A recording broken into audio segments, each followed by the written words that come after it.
Well, guys, the Gold Cup is finally underway, and we've had some fantastic results already. Let's go ahead and take a dive right back into some of these fixtures and how these groups are already starting to shape up as we are very close to heading into match day number 2. Matty G back here with you on Football with Flags. Thanks so much for joining us.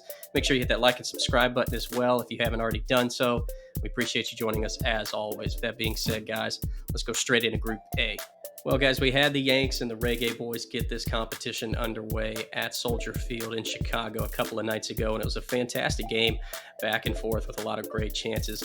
Maybe a bit disappointing for Jamaica that they didn't wind up getting all 3 points. Felt like they certainly could have done so, putting on a pretty solid performance. As for the U.S., obviously a bit disappointing. Now, granted, again, this roster is not anything close to what we saw during the CONCACAF Nations League. Of course, all those guys out are on holiday or looking maybe to get picked up by new teams in terms of transfers, etc., things like that. A lot of different new faces.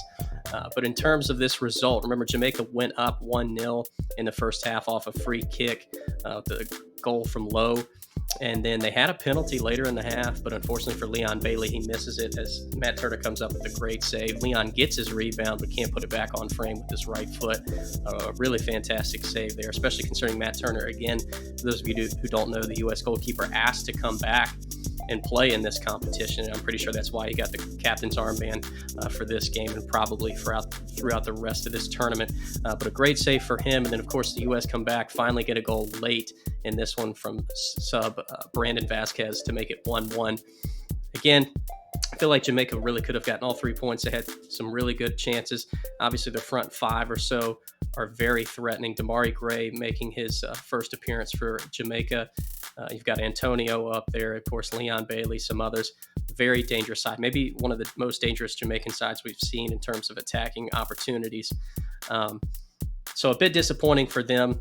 Obviously for the U.S. as well, a bit disappointing. Of course, not really playing the way they hoped to. Obviously, their preparation in terms of the amount of days they had was limited. So again, this team is fairly fresh, just trying to get in sync with one another. A bit disappointing there. And just looked kind of out of shape in terms of defensively. They lost a lot of 50-50 battles, a bit puzzling in possession as well, and sometimes just not really threatening in the attack either. But again, this one finishes 1-1. In terms of the other fixture, Trinidad coming out with a fantastic result. Remember, they took the place of Nicaragua in Group A after they were banned from the competition.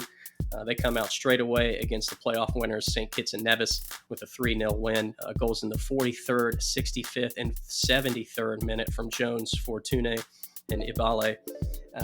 Really good result for them, especially considering, again, these fixtures are only going to get tougher for them. Obviously, St. Kitts and Nevis probably was their easiest fixture. Now they've got Jamaica coming up here midweek and then the United States this upcoming weekend. So to get all 3 points from that first group stage game is super important as they will look to hopefully grab points away from the Jamaicans and the U.S. as well as we move forward.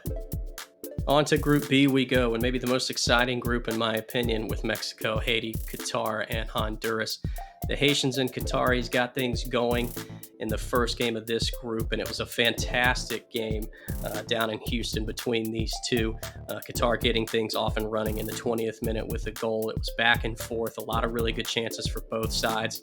And while Qatar did have the lead, Haiti certainly looked the more dangerous and threatening side just with their chances and the numbers they were able to push forward on the attack.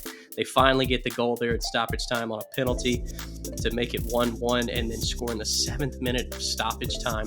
I believe they had 9 in total in that game, scored in the 7th minute of stoppage time to take a 2-1 win and an all-important 3 points. I think it would have been very intriguing had this game stayed 1-1 and both teams had shared the points. But the fact that Haiti have gotten all 3 is a huge momentum boost in terms of being able to get out of the group. Obviously, they'll be looking to try and take points away from Mexico, but in reality, still feel like Mexico is going to take this group comfortably. And like we talked about in our prediction video, that second place spot really felt like it was up for grabs between Haiti and Qatar.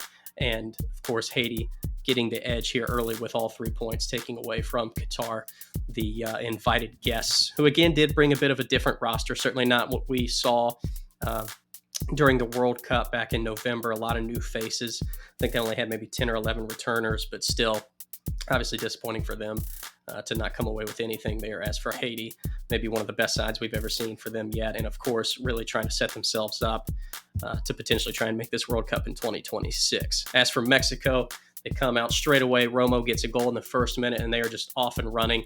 Pineda scores later as well. Romo gets a second. And Mexico, while again, they were certainly disappointed with how the Nations League ended up, this is a fantastic result for them to get things started. Obviously, Honduras are in shambles right now. Really disappointing with how they've dropped off over the last decade or so. Remember, they made the 2014 World Cup. We're in a tough group with France, Switzerland, and Ecuador. But ever since then, it just seems like they have constantly been kind of going on a downslope and have not been able to turn the ship around. Not that that was the deciding factor, but just really the last point of their big-time relevance. And from then on, they have just really struggled. And this game didn't help anything either. As for Mexico, certainly feel like their confidence has got to be boosted a little bit after this result as they go into these next two games with Haiti and Qatar, and obviously taking a commanding lead in Group B already. Now on to the most surprising group so far already, and they have totally turned our predictions on its head at this point after match day 1. Martinique coming up with all 3 points against El Salvador, another playoff winner coming out of the prelims. They scored 2 goals in the first half, flying out of the gates, doing so well, but then a red card early in the second half leaves them down to 10 men for the remainder of that half.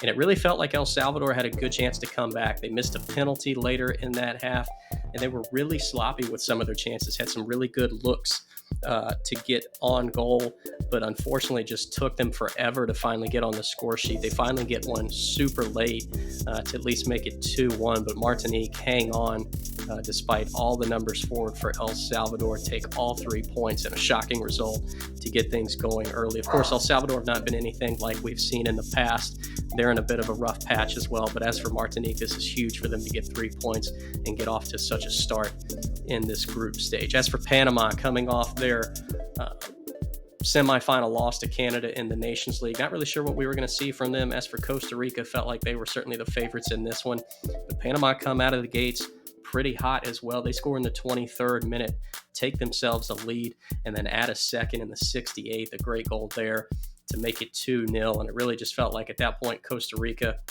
not really sure if they were going to have enough to get 2 back, but they do get 1 back in stoppage time from Suarez to at least make it 2-1.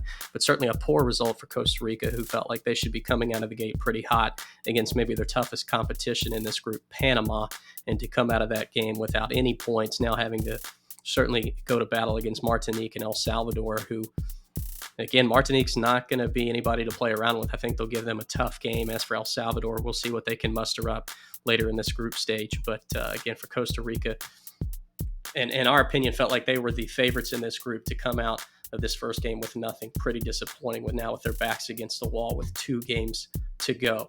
And on to Group D. Now, these 2 games are going to be played tonight. You've got Canada versus Guadalupe at 7, and I believe Guatemala and Cuba kicking off around 8:45, 9 o'clock, something like that. That's the later game. But again, still feel like Canada's certainly the super big favorites, heavy favorites in this group, should come out of this group fairly comfortably. Not really sure what we're going to see from Guadalupe. I think that they'll play pretty tough and have some really good bright spots. Not sure if it'll be enough, of course, to get second place out of the group. Of course, in our predictions, we did have Guatemala getting out of the group second, and still believe that to be true, but definitely feel like this game between Guatemala and Cuba is going to set up that second place spot very nicely, which we've seen out of some groups already, especially with Haiti and Qatar. They're in Group B, so we'll see what happens with those 2. But of course, those 2 games slated for tonight, and we'll see how things go. I feel like Canada is going to get a pretty solid result, take 3 points away from that. If Cuba can at least pick up a draw at worst against Guatemala, I think that would be very beneficial for them. We'll see if they can maybe steal away 3 points, but definitely feel like Guatemala should be able to come out of that game on top as well. And definitely going to see how much goal differential plays a factor in this group as well. Definitely going to play a factor in the other groups also, but certainly could see it taking shape in this one and being an important decision maker at the end of this one also. Well, guys, just wanted to give a recap quickly on all those groups. Make sure you guys stay tuned for more content. Hope you're enjoying this Gold Cup action so far. We've got more content from this tournament along with our predictions for the Women's World Cup coming up very shortly here, along with some other great content as well. Make sure you guys hit that like and subscribe button. And as always, we appreciate your time. Thank you for your support, and we'll see you guys soon. Peace out.